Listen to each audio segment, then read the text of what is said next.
Hi, so now that you know how to make a video using Screencastify, I want to show you some of the advanced features. I use the word advanced lightly because, first of all, I am not an expert, and so I'm going to show you some cool things that I have found, but there's going to be a lot more that you might find as you go in and explore. And also because Screencastify is a screencasting program, so even though it does allow you to edit your videos, it's not going to do as much as you might like with your completed video.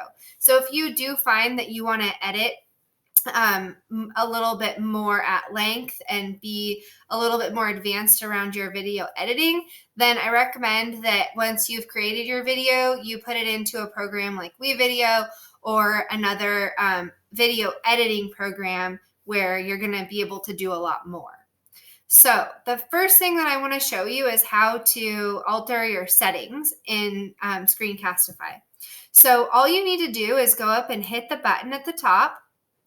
And you'll see that even if you're recording, you are going to be able to access this More Options button. When you click that, it's going to have a new menu, and I'm going to let you explore a lot of these on your own, but I do want to show you the option setting. So when you hit that, it's going to take you to this option screen, which lets you toggle various items in order to personalize your experience a little bit more. So you can alter where your videos are saved, you can change how you receive notifications, etc. One thing that I'm really excited about are the keyboard shortcuts. So when I click the button that says View Drawing Tools Shortcuts, it's going to send me to a list of the shortcuts and what they do. Notice that it says that these shortcuts are available on a PC or a Mac. However, they do work on a Chromebook, and it seems to me with my quick experimenting that the PC shortcuts are going to be the ones that we would use on a Chromebook or a Chrome base. But to know for sure, you'll notice that there's this bar at the bottom left corner with a lot of these same tools. And when you hover over one of them, it tells you what the shortcut is for it. So the tools that are available here are a pause button, a mouse pointer button, which allows you to change how your mouse appears on the screen. So for example, this one is going to let me do a highlighted circle. This one in the middle hides my cursor when I am not using it. So notice that as I stop wiggling my cursor, it disappears.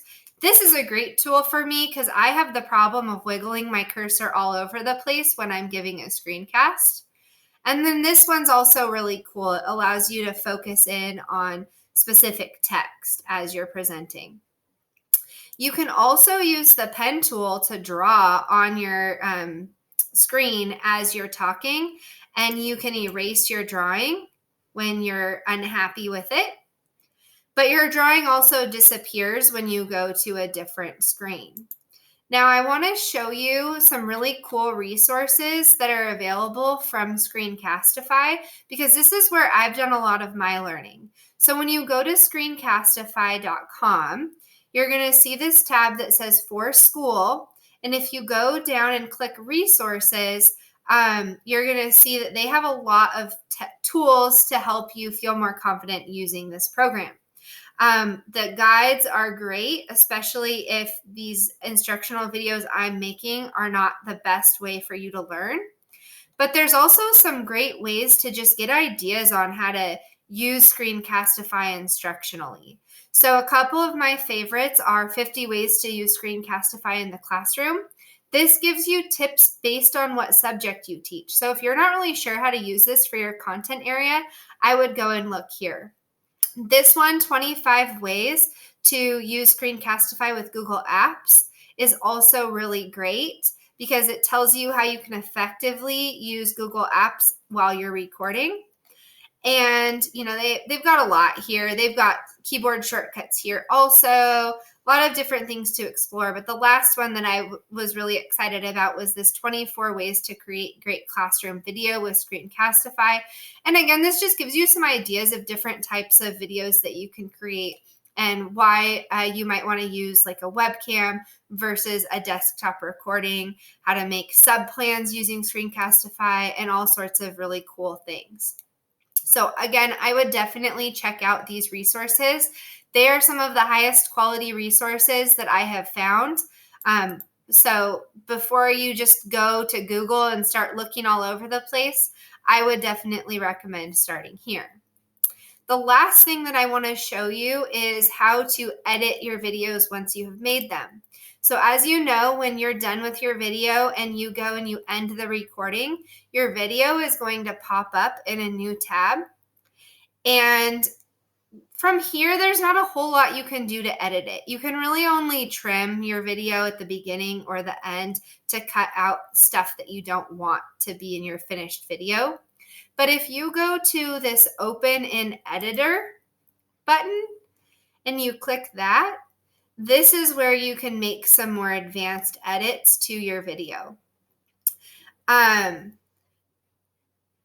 Again, there's more that you can do with this than what I'm going to show you, but I wanted to just at least give you an overview of some of the basic features.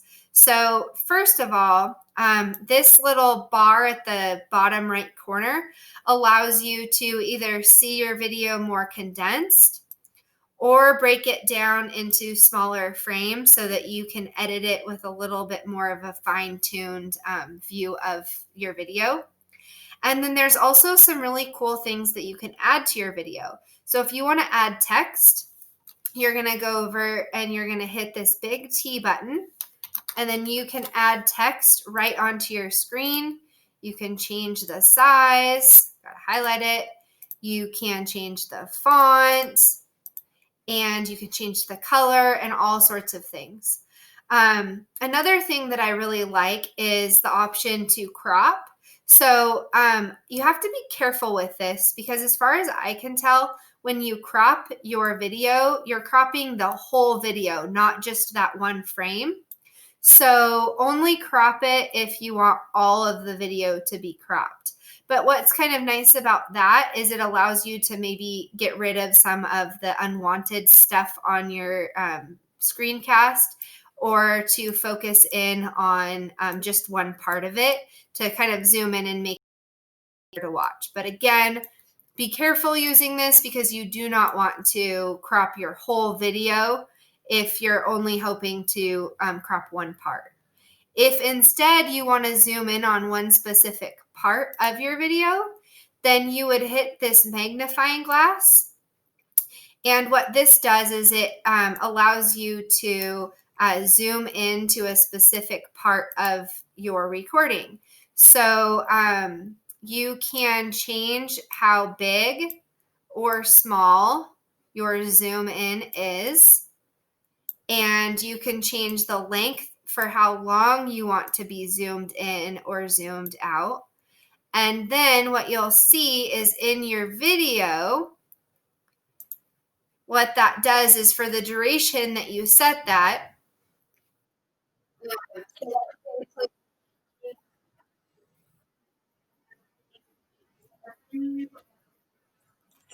it allows you to zoom in and out on your screen.